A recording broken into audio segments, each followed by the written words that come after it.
The best example ప్రపంచంలో. నభూతో న భవిష్యతి.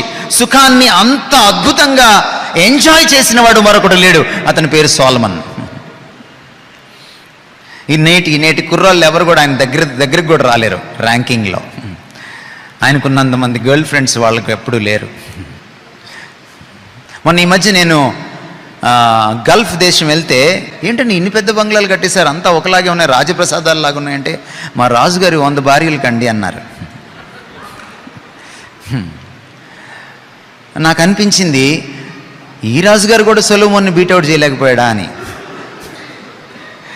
సొలొమోన్ అంటాడు ప్రసంగి గ్రంథం 12వ అధ్యాయంలో, బాబు సుఖం బోరు కొట్టకముందే, దుర్దినములు రాకముందే, వీటి యందు నాకు సంతోషము లేదని చెప్పు దినములు రాకముందే దేవుణ్ణి తలుచుకో.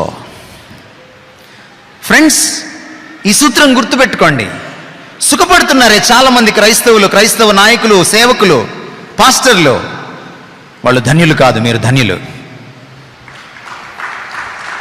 ఎందుకో తెలుసా? కష్టం ఎప్పుడు బోరు కొట్టదు. సుఖం, అదే సుఖం రోజు అనుభవిస్తాను, మళ్ళీ అనుభవిస్తాను, బోరు కొడుతుంది. కానీ కష్టం ఉంది చూసారా, ప్రతిరోజు కొత్తగా పలకరిస్తుంది. యేసుప్రభు వారు ఒక్కోసారి అన్నాడు, ఏ నాటి కీడు ఆ నాటికి చాలు. ఏమర్థమైంది మీకు? ఈరోజు వచ్చిన కీడు రేపు రాదు, రేపు మళ్ళీ కొత్త కీడు వస్తుంది. అందుకే కష్టం బోరు కొట్టదు. Suffering has a positive side. అందుకనే యేసుప్రభు అన్నాడు, నా నిమిత్తము మీరు హింసింపబడితే మీరు ధన్యులు. 52 రోజుల్లో గుడి కడితే కాదు ధన్యులు.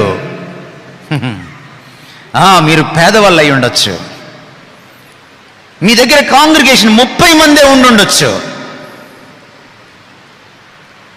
వాళ్ళని బీజేపీ వాళ్ళు తాకరు, మిమ్మల్ని తాకుతారు, ఎందుకంటే మీరు బలహీనులు కాబట్టి. కానీ బైబిల్ చెప్తుంది, ప్రభు చెప్పాడు, మీరు ధన్యులు, వాళ్ళు కాదు ధన్యులు.